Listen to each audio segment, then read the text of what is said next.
All right, here's some excitement here from 101 Garage. We're going to try to start this motorcycle that's been sitting in a garage for 10 years. I haven't tried it yet, so you guys are with me. Hold on, let's see what it'll do.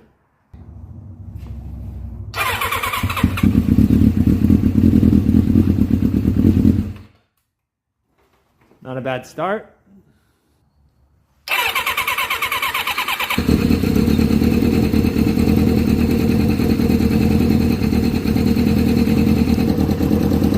After 10 years, she's alive. Let's try it one more time.